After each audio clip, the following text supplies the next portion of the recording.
Esto es Un País, Una Historia. En este capítulo, Rumania y su asfixiante película 4 meses, 3 semanas y 2 días, dirigida por Cristian Mungiu, estrenada en el 2007 y galardonada con la Palma de Oro de Cannes, el premio de la Asociación de Críticos de Argentina, la Asociación de Críticos de Australia, los Critics' Choice Awards, el Gran Premio del Cine de Brasil, nominada a los Globos de Oro, entre otros 41 galardones más alrededor del mundo. Si hay algo que caracteriza esta película, o algo que podemos aprender nosotros como escritores de esta película, es desarrollar un impecable momentum. El momentum hace referencia a las técnicas narrativas implementadas en función de la acumulación continua de tensión hacia un desenlace final. Eso quiere decir que esta película de hecho no es dramática sino muy narrativa. Esta película narra la historia de Otilia y Gavita, dos muchachas que, acorralados por la escasez y la pobreza de la dictadura comunista de los años 80 en Rumanía, se ven obligadas a realizar actos impensables y humillantes con tal de costearse un aborto. La premisa es bastante simple. No hay manipulaciones, no hay duelo de personalidades, no hay engaños ni voluntades divididas. Nada típico de cualquier película dramáticamente pensada. Es una obra que simplemente quiere mostrarnos la asfixiante y tormentosa odisea de terror que tuvieron que pasar estas dos chicas, y quizá muchas mujeres acorraladas en las dictaduras comunistas de los años 80. Y bueno, hasta aquí mi parte periodística. De aquí en adelante hay puros spoilers. Entonces, si quieres aprender a generar momentum y no te importan los spoilers, quédate. Y si no, ve, mira la película y luego regresa. Te doy 3 segundos.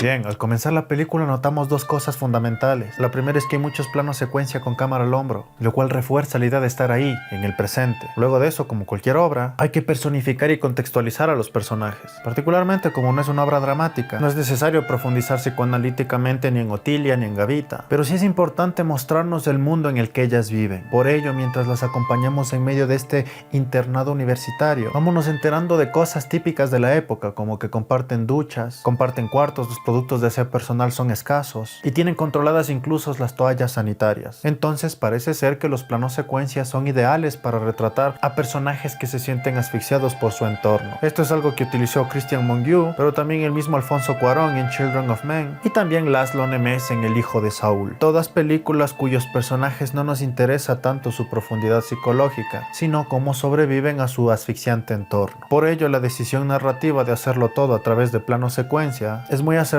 por parte del director rumano. Otra cosa que aporta el plano secuencia y la cámara al hombro es cierta veracidad, cierto sentimiento de documental, que nos predispone como espectadores a aceptar lo que vemos como cierto, como algo real, como algo crudo. Esto es algo que también hacen otros directores, como los hermanos Dardenne, quienes utilizan del mismo modo la cámara al hombro para hablar de historias cotidianas y crudas, historias verdaderas, historias que rozan lo documentalesco. Y luego, cerca del minuto 13, aparece el primer detonante del guión, lo que genera el misterio, y es cuando Otilia le pide dinero prestado a su novio, pero no le quiere decir para qué es el dinero. Ahí empieza el misterio y la primera necesidad nuestra como espectadores de saber qué es lo que está pasando. Además, algo que también aporta, pero que parece insustancial, es que Otilia siempre está corriendo, siempre está como que haciendo un trámite, moviéndose de un lado para el otro, con prisa, con premura, y eso genera cierta sinergia visual que no nos deja aburridos. Y todo este trámite, este procedimiento burocrático, es ensalzada por pequeños desafíos constantes que se presentan a través de las propias limitaciones que representa el vivir en una dictadura comunista, como por ejemplo el hecho de que no puede estar en ciertos lugares sin una identificación especial, que no puede tomar autobuses hasta ciertas horas, o que simplemente no puede reservar la habitación de un hotel debido a las reglas de la dictadura. Nuevamente, todo funciona en forma conjunta. Hay una evidente crítica hacia el sistema, pues las mismas deficiencias del sistema generan misterio, generan drama, generan obstáculos a superar, y todo retratado de una forma impecable con un diseño de producción maravilloso. Es así que la película se siente tan genuina, tan real, como una misma ventana hacia el pasado. Luego, en el minuto 27 ocurre algo que nuevamente refuerza el momentum, es decir, refuerza el estrés de este procedimiento que tiene que seguir Otilia. Si de por sí ya teníamos los dos grandes misterios, para qué Otilia necesita el dinero y qué está pasando con Gavita, ahora existe otro estrés, el cual es quién es este tipo y por qué las cosas no están saliendo como él lo tenía planeado. Son capas de estrés más capas de estrés que se van aglomerando y hacen que en la medida en la que avance la película nuestra respiración se vaya vaya cortando. El estrés planteado en medio de esta reunión en el coche aumenta nuestras expectativas con respecto a qué es lo que pasará en el hotel. Y la tensión no deja de crecer, porque en la medida en la que vamos avanzando, el plan sigue fallando poco a poco. No hay suficiente dinero, en el hotel no aceptan visitas, todo el mundo quiere estafar a Otilia. Es decir, Christian Mungiu utiliza las limitaciones de la vida en una dictadura comunista para añadir capa tras capa de dificultad, de estrés a la obra. Precisamente la escena cuando ya están en la habitación del hotel, las actuaciones son otro recurso que refuerzan este sentimiento de aglomeración de estrés, pues notamos que Otilia tiene cierta premura, que Gaby está temerosa y que el misterioso sujeto está bastante molesto. Y luego, en el momento en el que empiezan a hablar sobre cómo se ejecutará el aborto, deliberadamente Mungiu se asegura de que toda la estructura de diálogos operen en función de insertarnos miedo y morbo, al hacernos entender que por las condiciones paupérrimas de la vida no podrán costearse ni anestesias ni analgésicos, y que este aborto tiene que ser perpetrado de forma clandestina, peligrosa, dolorosa y en silencio. Cabe recalcar que todos estos acuerdos, todas estas negociaciones se realizan con cámara fija, pues es evidente que no hay cortes, y el hecho que no haya cortes implica que como espectadores no podamos respirar, y como no nos deja respirar, el minuto a minuto de la película se siente asfixiante y al mismo tiempo inolvidable. Finalmente, en el minuto 40, cuando parecía que el dolor, el sangrado y el riesgo por el aborto iban a ser inevitables,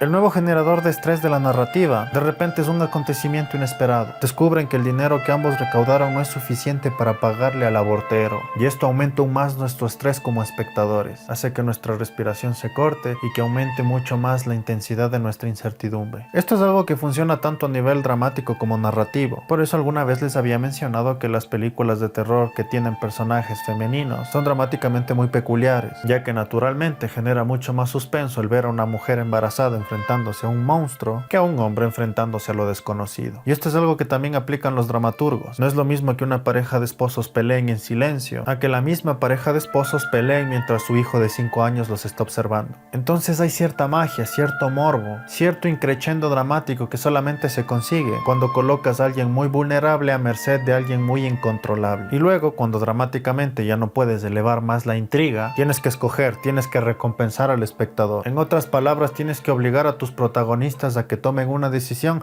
para que así la narrativa sea refrescada. Y esto es algo que aprendemos de Shakespeare todo el tiempo. Shakespeare nos enseñó que las mejores decisiones, o mejor dicho, las decisiones que mejor potencian el drama, son decisiones irreversibles, como asesinatos, abortos, violaciones o envenenamientos. Y en este caso, Christian Mungiu decidió utilizar una violación. Sabemos que durante la negociación, aquel mórbido acuerdo llegó al punto en el que el sujeto aceptaba hacer el aborto. Sí y solo sí, Otilia aceptaba tener relaciones sexuales con él. Es una decisión lapidaria, incómoda, pero al mismo tiempo dramáticamente muy poderosa. Luego, cerca del minuto 50, cuando Gavita sale de la habitación del hotel y tiene que asegurarse que nadie escuche lo que está pasando dentro, es otra estrategia narrativa muy interesante, el dividir las acciones por puertas. Las puertas tienen cierto encanto narrativo. No nos olvidemos de las puertas de la casa Usher de Poe, y también cómo Gregory Samsa tiene que esconderse atrás de la puerta para que toda su familia no se entere que se ha convertido en un escarabajo. Y en esta película ocurre lo mismo. Y específicamente cerca de la mitad de la película, en el minuto 51 para ser precisos, después de que Gavita haya intentado ocultar el ruido del sacrificio de su amiga con el agua del lavabo, con el sonido del váter, asegurándose así que ni ella ni los demás escuchen lo que está pasando, evitando así que ni ella ni los demás se enteren de la cruda realidad. Y una vez la decisión tomada, de aquí en adelante ya no hay suspenso, simplemente impotencia al ver cómo nuestras heroínas tienen que continuar con su limitada vida después de haber hecho monumentales sacrificios. Entonces alguna vez un alumno me preguntó si la insatisfacción del espectador puede ser utilizada de forma inteligente, y yo creo que sí, y creo que esta es la forma en la cual se debe hacer, pues Christian Mungiu jamás recompensa nuestro morbo y tampoco vulgariza todo este proceso. La frase sería esta: el fracaso de tu personaje jamás será anticlimático siempre y cuando tu obra sea una crítica social. Y no es anticlimático porque todo el dolor que sufre tu protagonista en la película se convierte en un poderoso grito de conciencia. Llegados a un poco más de la mitad de la película, cerca de la 1 hora, tenemos que refrescar la narrativa. Después de todo, los misterios de la primera parte ya fueron respondidos, pero exactamente llegando a la 1 hora, ahora el abortero les explica detalladamente cómo tienen que deshacerse del cuerpo del feto.